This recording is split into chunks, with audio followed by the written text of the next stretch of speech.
Hey, I'm Tyler. And I'm Katie. You're listening to Not-Stalgia, the fossilized remains of a podcast. Kate, have you ever seen the film Prehysteria? I have not.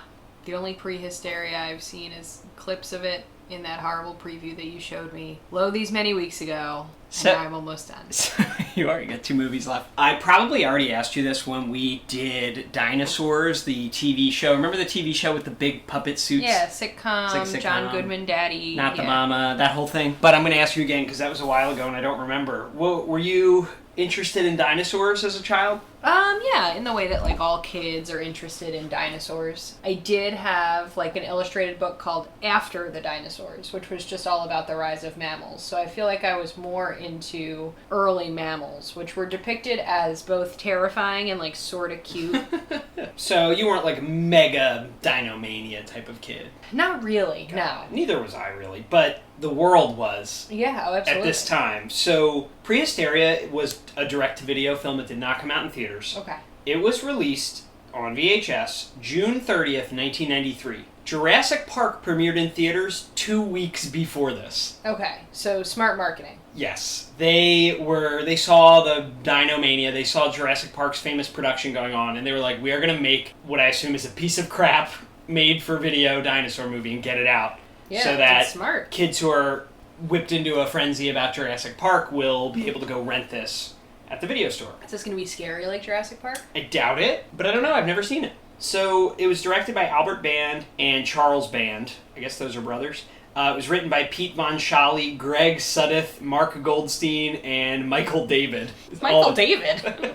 And basically, as you saw in the Happy Days preview, it's little claymation dinosaurs interacting with humans. That's all I know about this. I think it's like a family that finds or has these little dinosaurs in their house somehow. This movie, because of the dino fever going on, regardless of its quality, and I hate to prejudge it, maybe it's great, was a huge, huge success in video rental stores. They could not keep this at the stores. It just kept getting rented over and over again. It was a massive success. So they made 2 more sequels in 1994 and 1995. The company that made this is Full Moon Entertainment. We know them because the next year, after this, they made Dragon World. Okay. This was their first kids movie. And we talked about in the Dragon World episode that they were known for Puppet Master, demonic toys, and other scary movies that used special effects and claymation and stuff, kind of low rent scary movies. I just want to see demonic toys we can so badly. Watch it in a future episode. Or even for our own entertainment. It doesn't have to be for the podcast. I only consume media for the podcast. So they decided to use their creature experience to make a children's film, which is Prehysteria. It was a big enough success to make all the sequels. Then they made Dragon World, etc. This worked for them. I like dinosaurs. I wasn't crazy about them then, but I did like a lot of the media. We're Back. You ever see that? The orange dinosaur. John Goodman Daddy. John Goodman, again. That one's really John Goodman. The one in Dinosaurs, the TV show, just kind of looks like John Goodman. He's got a head like a ham. It's a big head. The Land Before Time, you ever see that? Yeah, sure did. We're going to have to do some dinos A lot of screaming in that. Oh, really? Yeah, the kids are always screaming. My mom hated it. In the original Land Before Time? Yeah. They're always like, ah! Something's chasing them and they're screaming. Lots of screaming. All right, well, let's earmark this for when we're done with these movies. Maybe sometime next year, we're going to watch the Land Before Time and We're Back. We're going to have Dino Month. Dino Month? Yeah. All right, let's check it out because you are so close to being done. So close. So close. This and Charlotte's Web. Donna. For a pterodactyl, that's a girl's name, man. It is a girl, man. See? Hey, fine. What do you want to call a stegosaurus? Bon Jovi? That has a nice ring. How about Prince? No way! We're not calling the Casmosaurus Hammer. How about I tell Daddy about your little friends? All right. The stegosaurus is Jagger. Fine, but the Brachiosaurus Paula.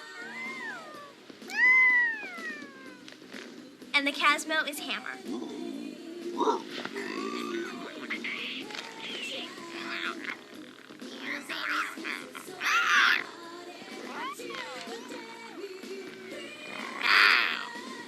King disagrees, man. Sicker of us. Jerry? So, opening shot, racially insensitive carvings. Yep. Can't wait. Why is it always got to be a cursed stone tablet made by brown people? You know, like it's not okay.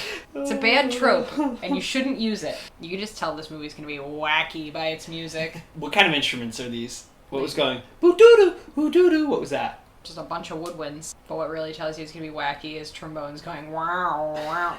You know, one thing I don't miss about my childhood is movies having these super long opening credits sequences. Nothing's happening. I probably would have fast-forwarded through this as a child if I owned this tape. And then gotten mad when you fast-forwarded a little too much. No! In the credits we just saw, based on an original idea by Peter Van Scully. I have a lot of original ideas, you know. Not a great portrayal of South American folks. They're all in ponchos and sombreros. And then they all ran away. Counterpoint. The white dude who's hired this South American man as his guide through the jungle here, he's being portrayed as, you know, brash and annoying and unbearable. A gauche white dude does not make up for an insensitive portrayal of You're right. Latin American folks. We got this dad washing his fossils. Dead mom. Bing! And the kid's like, Dad, do you ever think about Mom? And the dad's like, yeah, all the time. Your mom's dead. Who do you think misses mom the most? What is this, a contest? A grief contest? They live on some sort of, like, fossil-rich site. Don't touch those wet eggs. Some sort of strange, spooky, glowing eggs. Alright, so he's got to keep these tiny eggs safe.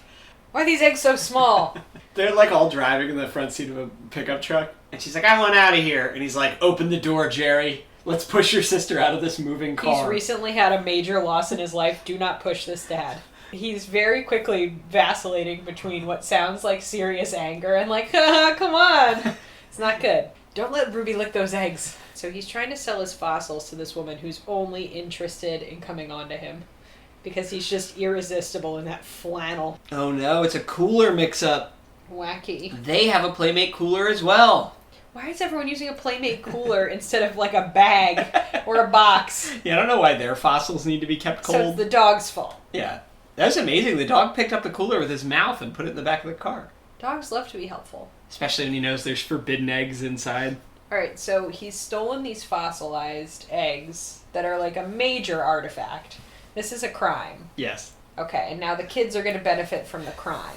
I do feel bad for the daughter here. Yeah, she's not having a good time. The dad and son have a very tight bond. They both Yeah. like Elvis. They both like fossils. She's probably closer with her dead mom. True.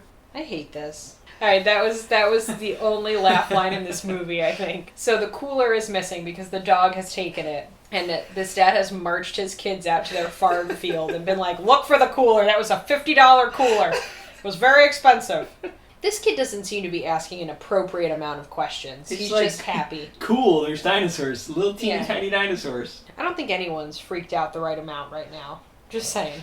This is a rare instance where the adult actors are even worse than the children. It just all stinks. Every minute I'm not looking at a claymation dinosaur is a waste of my time. Her boss has taken her keys so she can't leave. And he also choked Whitey the janitor. It's not good. He just took her keys too. What is with men in this movie and taking this woman's keys? I don't like it. Look, he stole her keys Yeah. so she'd have to come in his house. What is going on? He's a f***ing creep, that's what. Here we go. Look, Elvis the dinosaur dancing to Elvis music. An Elvis knockoff. Yeah. Because they couldn't afford Elvis music, right? Everyone is so rude in this movie. Yeah, this movie is just full of rude people. I don't like it. The dad's main reason he doesn't want them isn't because, you know, they're amazing finds, live dinosaurs. It's because he doesn't want to have to feed all these dinosaurs. He can't afford You know it. how much it costs to feed all you dinosaurs? For a man who just took a woman's car keys to prevent her from leaving, he's awfully concerned about what's right and wrong right now.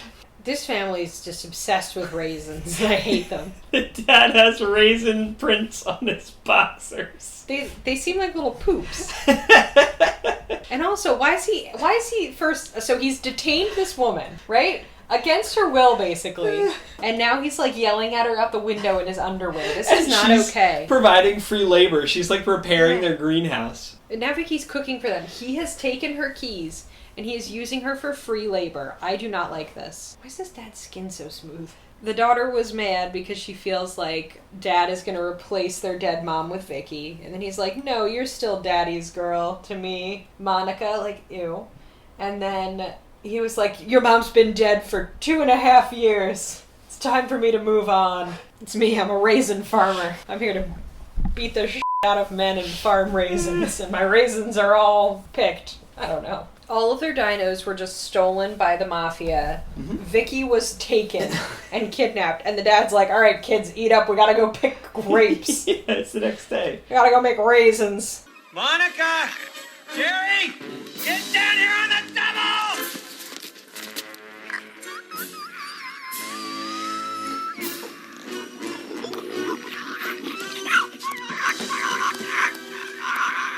What in the hell is this? It almost bit my head off. Who's gonna do that? Which Elvis? Jerry? He's the new king, Dad. What's going on? Where in the Sam hell did you find these things? In the cellar. Well, that's where we keep him, Daddy. It's no big deal, Dad.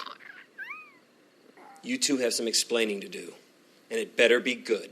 What was worse, this or Bon Voyage Charlie Brown? This. No. It was Bon Voyage Charlie Brown that was the worst. Because in this one, I could at least look at, like, creature effects dinosaurs and think about how much I hate them. This was as boring, though, in some places. as So Charlie Brown. boring! Yeah, I'm going to leave that yawn in. I Ugh. almost fell asleep. My eyelids were getting heavy towards the end. Even with all the guns and wackiness, it That was was pretty just boring. such trash, man. That was really bad. They made 3 of these. 3? They made 3. Yeah. What do they do in the second and the third I one? don't know. Capture more women? It's weird. The information is like not that prevalent, the synopses for these online. I don't like this. Considering we have the internet where you can find most information. All right, well, one more to go, Kate. One more to go. Charlotte's Web. You looking forward to it? I don't know. Coming this summer, Attention! Attention, please! the world premiere You ain't seen nothing yet. of an action-filled family adventure. Behold! I give you prehistoric life! It's a story of 2 kids. One huge discovery. It must have been frozen in those eggs for ages. And a lovable bunch of prehistoric pets. The biggest terrestrial carnivore that ever lived. Guess we got the runs of the litter. There's Madonna, Paula, Hammer, Jagger, and of course, Say howdy. You just got kissed on the tush by the king. Elvis. They're heroes from another time in an adventure for all ages. Where are my babies? Where are my eggs? Prehysteria.